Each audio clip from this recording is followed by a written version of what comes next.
partenaires sont-ils de l'événement sur le café. Merci à Game Wedge. Merci à Planète Cinéphile. Mais écoute, je suis malade, je me suis cogné la tête, mais je suis extrêmement soulagé parce que ça s'est très bien passé pour un premier événement. Bon, il y a eu quelques petits couacs, mais voilà, quand je vois tous ces réalisateurs, tout le monde interagir avec le public, vraiment ça me fait énormément plaisir.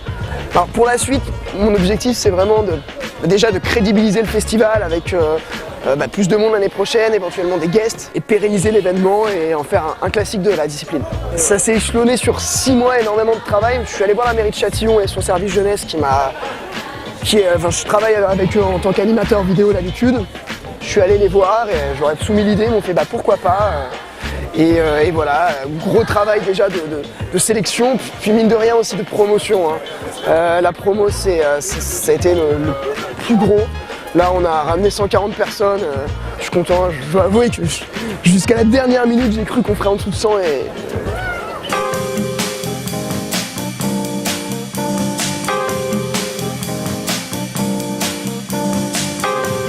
Pour le meilleur acting. Les nominés sont... Tu t'en souviens?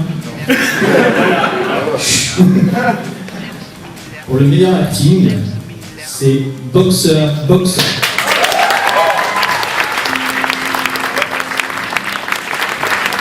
Alors bonjour, je suis Xavier Bazol, je suis réalisateur de Boxer et co-créateur avec mes comparses Mathieu Alexandre, Vincent Stenbach et Manuel Le Gouriarec. Et voilà, Boxer. C'est sûr que la web-série c'est un truc où c'est assez difficile puisque c'est que de l'internet, donc du coup on n'est pas vraiment relayé par les grands médias et tout ça, donc c'est beaucoup de communication via les réseaux sociaux et via la communauté et du coup ces festivals, ça nous permet de se rencontrer entre créateurs, de rencontrer les gens qui nous regardent. Et ça, c'est super important parce que c'est aussi la difficulté d'Internet, c'est qu'on n'a pas forcément de retour direct tout le temps.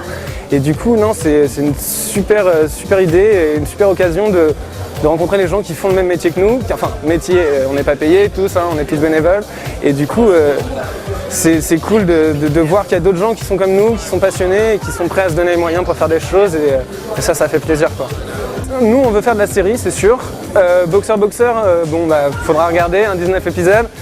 À la fin de la saison 1, on se rend compte que c'est un peu compliqué de repartir sur une saison 2 parce que c'est une série un peu macabre avec beaucoup de sang et beaucoup de morts. Et du coup, on a envie d'écrire d'autres choses, mais on a envie d'aller dans d'autres univers, Là, on est parti sur le thriller burlesque et on a envie d'écrire un peu de science-fiction. On a envie de partir sur les super-héros et du coup, on a commencé un nouveau projet qui s'appellera peut-être Super ou je ne sais pas trop. Et c'est sur des super-héros et voilà, donc on va essayer de tester d'autres univers, d'autres références. La meilleure web-série.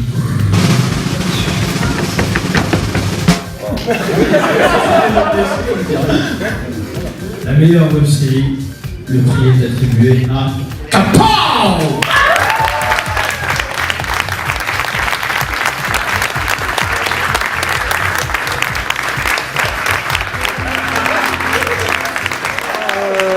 Notre web-série Kapow est née tout bêtement d'une question qu'on s'est toujours posée en tant que fan de comics, vu que dans mon groupe d'amis on est tous des gros fans de science-fiction, cinéma et autres, et on s'est toujours un jour posé la question du si on pouvait devenir un super-héros, est-ce qu'on tenterait le coup? Et en fait on s'est dit, mais si on imaginait que des imbéciles étaient vraiment suffisamment stupides pour tenter le coup, qu'est-ce que ça donnerait? Donc voilà, on est tombé un jour sur internet sur un livre qui explique réellement, c'est celui qui est dans la série, dans le premier et deuxième épisode, qui explique réellement comment devenir un super-héros. Et on s'est dit, mais si quelqu'un était assez bête pour tenter le coup, donc voilà, on s'est mis à écrire, on a imaginé les rebondissements, les personnages, et de là est né Kapow. Alors je sais que la web-série française commence réellement à se développer depuis à peu près 5-10 ans. Tout est parti de France 5, c'est aussi bête que ça, mais tout est vraiment parti de France 5. Ensuite sont arrivés les Noobs qui ont réussi à se développer sur No Life, la Flanders Company qui a suivi derrière, le Visiteur du Futur qui a amené un autre niveau encore d'accomplissement d'un point de vue technique et jeu. Je pense que la web-série, si elle continue sur la même lancée, c'est pas une question de faire de l'ombre à la télévision, ce sera juste une question d'évolution.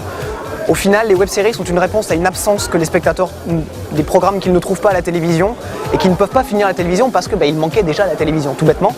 Et je pense que la web-série peut se développer, grandir et vraiment devenir une partie vraiment intégrante de la création de fiction française. Déjà on espère finir la saison d'ici la fin de l'année, on croise les doigts. On a un autre projet de web-série qui serait sur un univers complètement différent, qui là rendrait plus hommage à l'univers de la série B, comme ça a pu se faire depuis ces dernières années avec Machete et ce genre d'univers. Donc un univers qui n'a rien à voir, qui irait sans doute beaucoup plus loin dans le... pas forcément dans le trash, mais dans le rock'n'roll. Pour l'instant, au niveau des projets, on n'a que ça.